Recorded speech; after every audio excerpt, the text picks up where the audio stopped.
I'm David, by the way. Yep. David, I'm Dasia. Deja. Mhm. Good to meet you, I'm Deja. Jeff. Nice to meet you, Dasia. Jeff, nice to meet you. How do you spell How that? do you yeah? How do you spell that? Dasia. Dasia. Yeah. Okay. All right. So,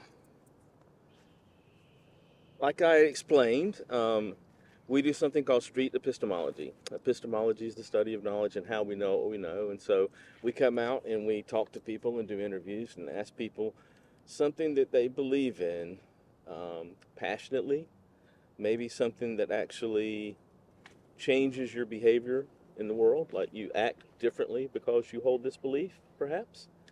Um, it could be anything really that you believe. We've had conversations about the COVID vaccine. We've had conversations about politics, um, different God beliefs. People have many different areas. I talked to one guy about the ecology and the environment one time. It was a very good conversation. So, um, is there anything in your life that that you really believe passionately that changes your behavior in the real world in any way that you'd like to talk about? Um, I believe in passionately. I guess like for me, it would just be I feel like everyone should or everyone has a role to contribute to society. Okay. Like I don't feel like no one has a place regardless of how like minor you feel that it is. I think everyone has like an important part. Has an important, let's put important here, important role. So everyone has an important role in society. Yeah. Is that fair enough? Hmm. Okay. Can you give me a good example of what you said, even irrespective of how minor? Like, are you talking about people's innate capabilities? Or are you talking about um, how we interact with other people? Maybe can you kind of give me an idea a little bit more? Hmm. Like let's say you just sell like I don't know, pottery. Like you're into pottery and you sell your art at like a local farmers market. I think that's still like contributing a lot more than you might think it is. Okay. Um, or if you're just like a preschool teacher, you might not feel like you're contributing a whole lot to society because you're just teaching kids, but like that's a big role.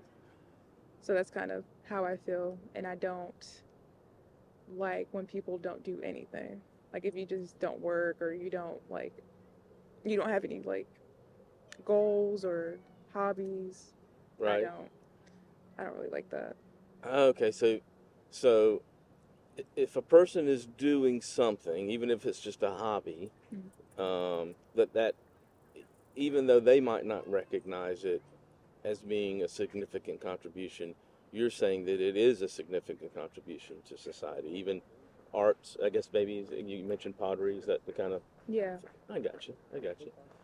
So what what is it that has really convinced you about that? I mean, what is it that that that makes you think that or convinces you um, that every person contributes to society in some way? Um, I feel like we as like humans, like I feel like everyone's so different. Like we're a lot alike in ways, but we're also like very different. Me and my friend were just talking about this. Like you can get 1,000 people to get to like one goal, and they'll all get to it differently. Right. So I feel like as long as like you're growing and you know you're actually trying to figure out a way to put this. I guess as long as we're advancing, I think that's a. I feel very passionate about like us advancing as humans, Okay. just Okay. farther as far as like technology and like science. That's really important to me, and every bit of that helps. So even if you don't think that it's contributing in some way, everything kind of adds up into something. Like there's always those like anomalies, like things you would never think about that could like help out a different genre, if that makes sense. So like, for example, if you,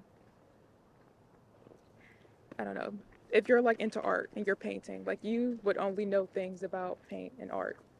But if somebody's like more in like the medical field and they're like having trouble like designing something or coming up with something, like you have the potential to help them out with that with some of your knowledge, even though you might not think that it's related, like small things, I got you. you I know? got you. It's kind of like that. So like everybody's kind of connected in some way. Is Hmm. that kind of what I'm hearing you say? Yes. Um, so you said you're real interested in tech and in science. Um, has technology and science, has that influenced your belief in any way about people's role in society? Being kind of seems like you're saying that like I said, it's all kind of connected some way, right? Hmm. That as a species we need to kind of do do more individually, and that helps the society corporately. Is that Yeah, that's a good way to say it. how big of a role has technology and science played in formulating this belief for you? I think it's played a large role. It's kind of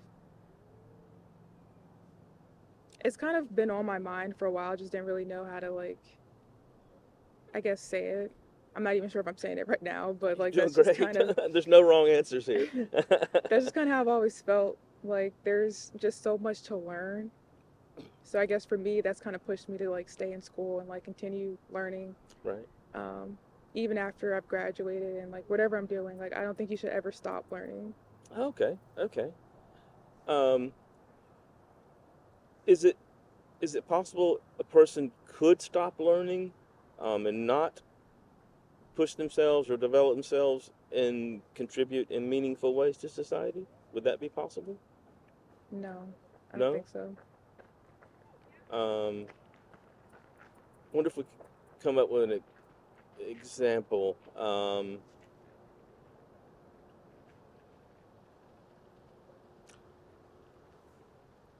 Hmm.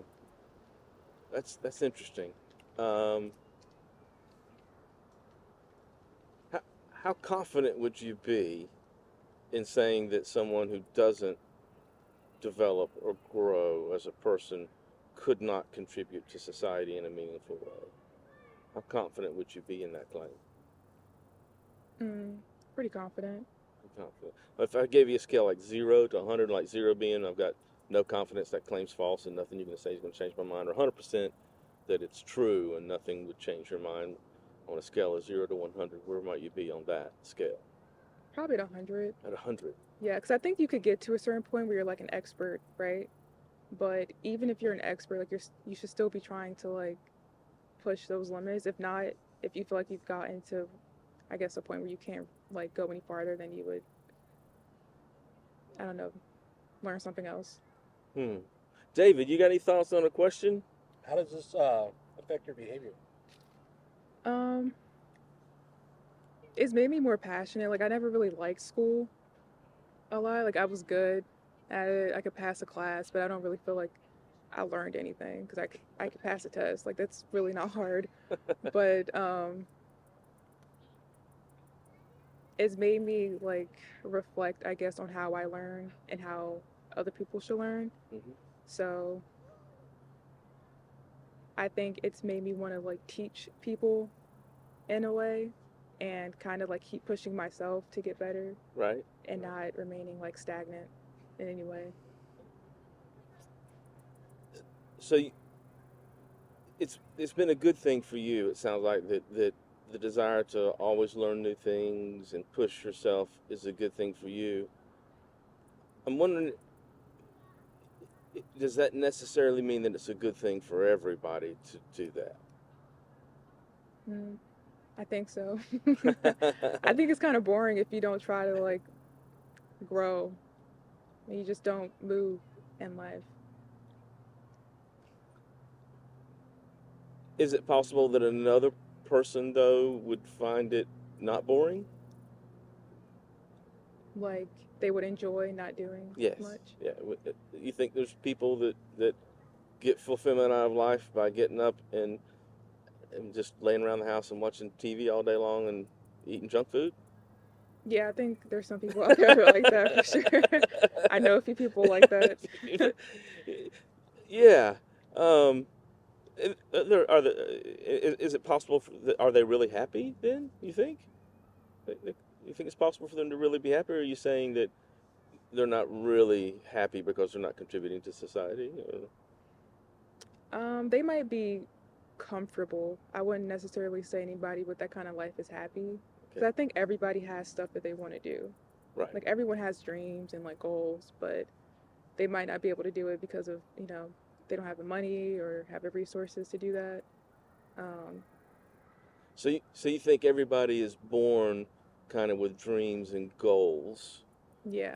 and then somewhere along the way, maybe it kind of gets lost or stripped away, and you end up being the guy that's wandered down the hallway to sit on the couch all day long? Yeah.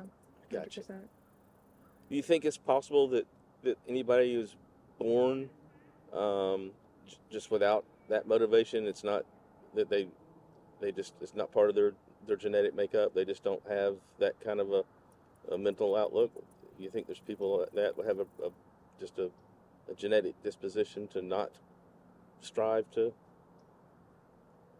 Um, I guess there could be people who just want to like exist, I guess. And that's fine. Yeah. Because I think the world kind of needs people like that too. Oh, okay. So even those people are still contributing then. Hmm. So In some minor way, like everyone, okay.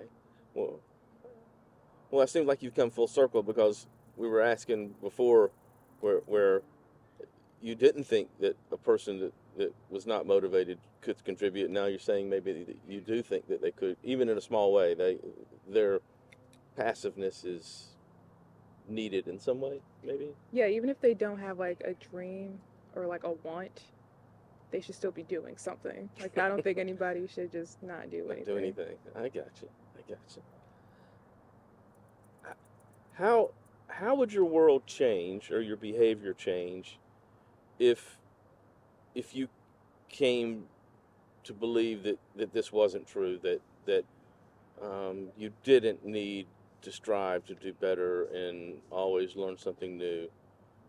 How would that change your behaviors in any way, you think? What do you mean? Like if Well, right now it seems like you say that you're very motivated. You want to improve yourself, and you think that other people should like always be learning new things and trying to improve themselves. If you were to like not have that belief, how would your behavior in the real world change? like if I didn't believe that everyone Right, like right. Yeah, if you um, didn't believe that everyone needed to do that, yourself included, right?